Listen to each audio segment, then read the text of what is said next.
Kisah dalam Al-Quran.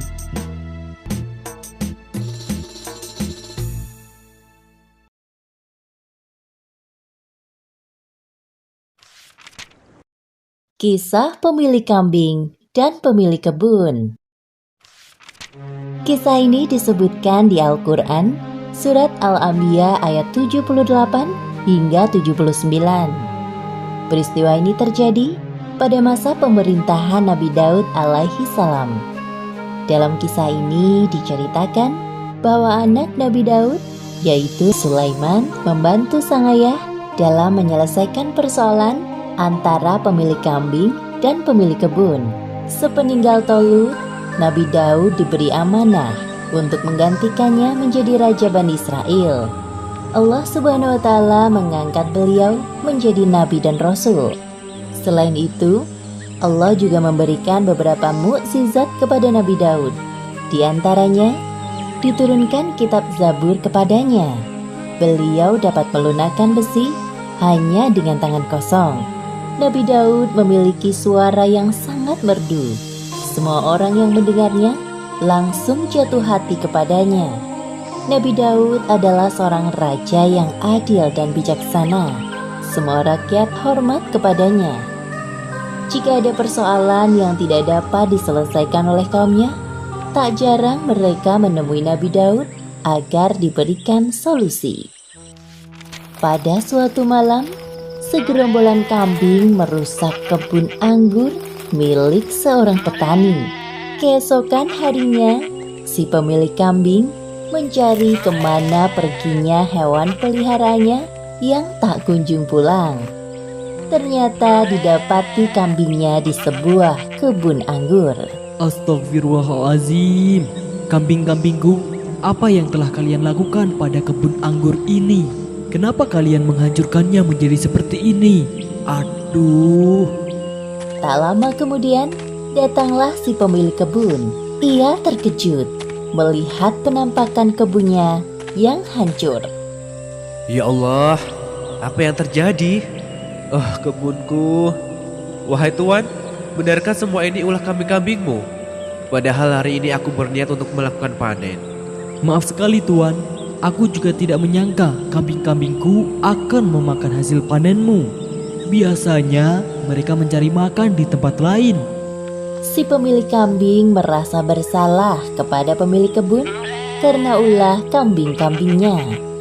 Wahai Tuan pemilik kambing, aku akan memaafkanmu jika kau menyerahkan kambing-kambingmu sebagai ganti rugi atas kerusakan kebunku. Maaf Tuan, tapi kurasa ini sedikit tidak adil bagiku. Bagaimana jika kita meminta pendapat dari raja? Aku yakin beliau bisa berlaku adil dalam penyelesaian persoalan ini. Baiklah, aku setuju. Kemudian keduanya berangkat menuju istana Nabi Daud. Tampak di sana Nabi Daud dan Sulaiman sedang bercengkrama. Saat itu, Sulaiman masih sangat muda dan belum diangkat menjadi nabi oleh Allah. Wahai kaumku, apa gerangan yang membuat kalian datang ke istana sepagi ini? Wahai Raja, tepatnya tadi malam, kambing-kambing milik Tuan ini telah merusak kebun anggur milikku. Tidak hanya itu, kambing-kambing milik Tuan ini juga memakan buahnya. Akibatnya, keluarga kami gagal panen hari ini. Benarkah yang dikatakan tuan pemilik kebun itu, wahai tuan pemilik kambing? Benar, wahai Raja. Ini kali pertama terjadi. Biasanya kambing-kambing itu tidak pernah mencari makan di kebun orang. Saya telah meminta ganti rugi kepada Tuan ini, namun dia merasa keberatan. Akhirnya kami memutuskan untuk menemui Anda. Kami yakin Anda dapat berlaku adil dalam menyikapi persoalan ini, wahai Raja. Nabi Daud mendengarkan penjelasan dari kedua orang ini dengan seksama. Begitu juga dengan Sulaiman yang menyimak percakapan mereka sedari tadi. Setelah aku mendengarkan penjelasan kalian, aku memutuskan bahwa tuan pemilik kambing harus menyerahkan kambing-kambingnya sebagai ganti atas kerusakan kebun dan hasil panen milik tuan ini. Benar kan? Apa kataku tadi? Mendengar keputusan dari Nabi Daud, si pemilik kambing sangat sedih. Ya Allah, aku tidak ingin kehilangan kambing-kambingku. Hartaku hanya kambing-kambing itu. Wahai ayah, bolehkah aku berpendapat mengenai persoalan ini? Silahkan wahai Sulaiman, katakan pendapatmu. Menurutku, bagaimana jika tuan pemilik kambing ini mengganti tanaman yang rusak dengan tanaman yang baru sampai hasil panen berikutnya? Jadi, kambing-kambing milik tuan ini hanya diserahkan sementara ke tuan pemilik kebun. Nah, sembari menunggu, tuan pemilik kebun diperbolehkan untuk mengambil manfaat dari kambing-kambing milik tuan ini, seperti susu dan bulunya. Semua orang mendengarkan penjelasan Sulaiman dengan cermat. Nabi Daud tersenyum melihat kebijaksanaan anaknya. Beliau pun setuju dengan usulan Sulaiman. Ya, aku setuju dengan usul itu. Engkau sungguh cerdas dan bijaksana wahai Sulaiman. Seperti yang disebutkan dalam Al-Quran, Surat Al-Anbiya ayat 78 hingga 79. Dan ingatlah kisah Nabi Daud dan Sulaiman ketika keduanya memberikan keputusan mengenai ladang, karena ladang itu dirusak oleh kambing-kambing milik kaumnya, dan kami menyaksikan keputusan yang diberikan oleh mereka itu.